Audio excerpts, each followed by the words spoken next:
የኢትዮጵያ ህልውና የማይታለፍ ድንበራቸው ክብራቸው የኢትዮጵያ መከበር መዳረሻቸው ኢትዮጵያም በልኳ የምትገለጥበትን መስመር መዘርጋትና የብልጽግና ተምሳሌት የሆነች ሀገርን መገንባት እንደሆነም ወደ ስልጣን ከመጡበት ዕለት አንስቶ ደጋግመው ተናግረውታል።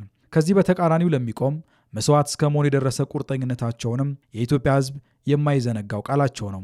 እኔ ከየትኛውም ሀገር ጋር ግጭት አልፈልግም። ከየትኛውም ሀገር ጋር አታካራ አልፈልግም። በሰላም የኢትዮጵያን ብልጽግና የሚረጋገጥበትን መንገድ መስራት ብቻ ነው የምፈልገው። እንድትረዱት የምፈልገው ሌሎች ኃይሎች በኢትዮጵያ ክብርና ጥቅም ከመጣችሁ አንገቴ ይቀላል እንጂ አይደረግም። እሱ በመጠምዘዝ የሚሆን ነገር የለም። ተላላኪ መንግስት ኢትዮጵያ ውስጥ አይፈጠርም። ጠቅላይ ሚኒስትር አብይ አህመድ ይህ ለኢትዮጵያና ለኢትዮጵያውያን የተሰጠ ቃላቸው ብቻ አይደለም፣ በተግባር ተፈትኖ የተረጋገጠ ሀገር የህልውና ፈተና በገጠማት ወቅት የጦር ሜዳ ድረስ በማቅናት የተገለጸ ጀግንነት ጭምር እንጂ።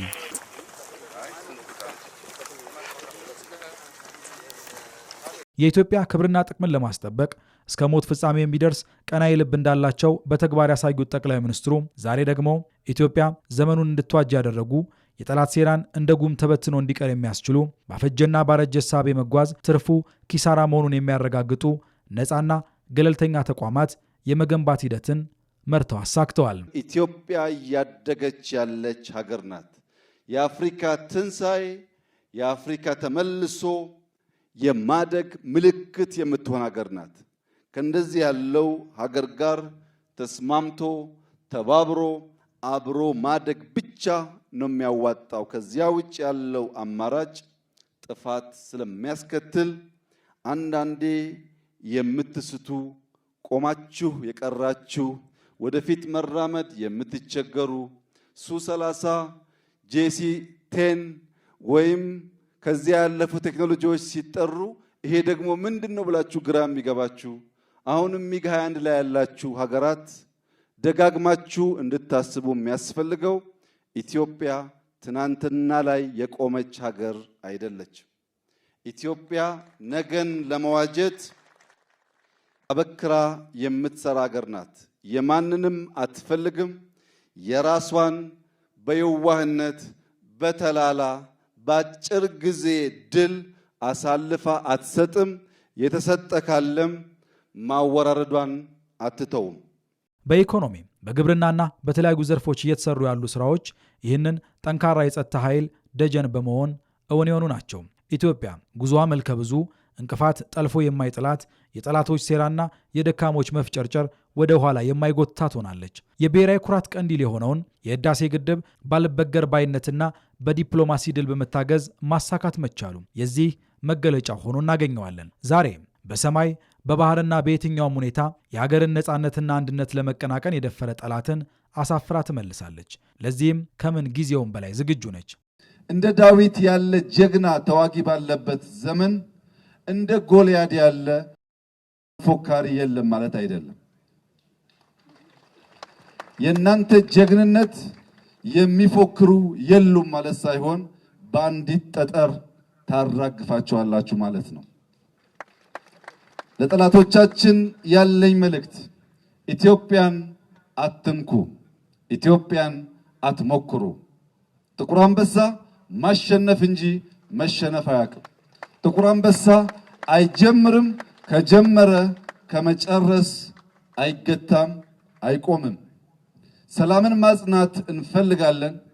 ደፍሮ የሚሞክረን ካለ ግን ግብዓተ መሬቱን እናፋጥናለን።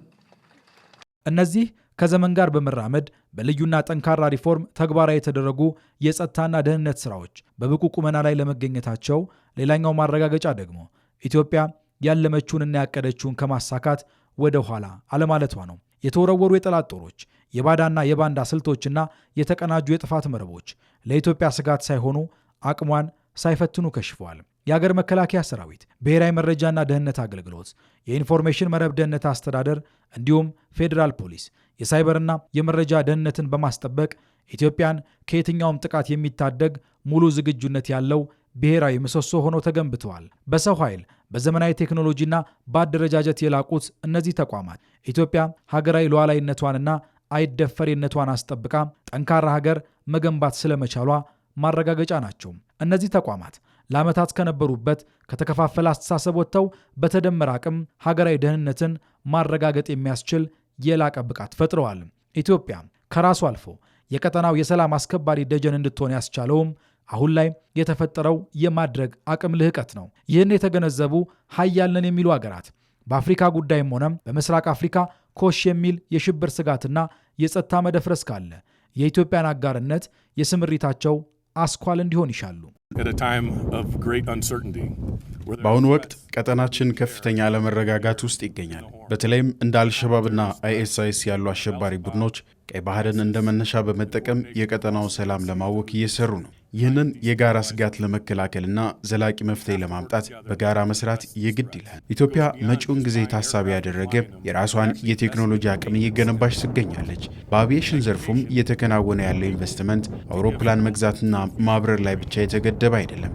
ይልቁንም የጥገና አቅምን ማሳደግ፣ የቴክኖሎጂ ሽግግርን ማፋጠንና የትምህርት ጥራትን ማረጋገጥ ላይ ያተኮረ ነው። ይህ ጥረት ለቀጣዩ ትውልድ አዲስ ተስፋን የሚሰጥ ነው። እኛም በዚህ ታሪካዊ ሂደት ውስጥ የራሳችንን አዎንታዊ ሚና ለመወጣት ዝግጁ ሆነን እዚህ ተገኝተናል። የጠላት የበዛ ጩኸትና ድንፋታ ኢትዮጵያን ከእድገትና ብልጽግና ጉዟ ላፍታም ያህል አላስተጓጎላትም።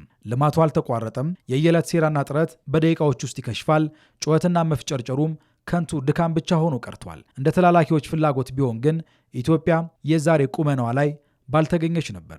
ጀግናው አርበኛና የአገር ፍቅር እሴት ባለቤት የሆነው የመከላከያ ሰራዊት እየወሰደ በመጣው አገርን የማዳን ተልዕኮ ጠላት ባይመክት ኖሮ፣ ሰራዊቱ የኢትዮጵያ ሰራዊት ባይሆንና ልፍስፍስ ኃይል ቢሆን ኖሮ ባዕዳንና ባንዳዎች ለኢትዮጵያ የደገሱላት ጥፋት የአገርን ሕልውና የሚያጠፋ አደገኛ ድግስ ነበር።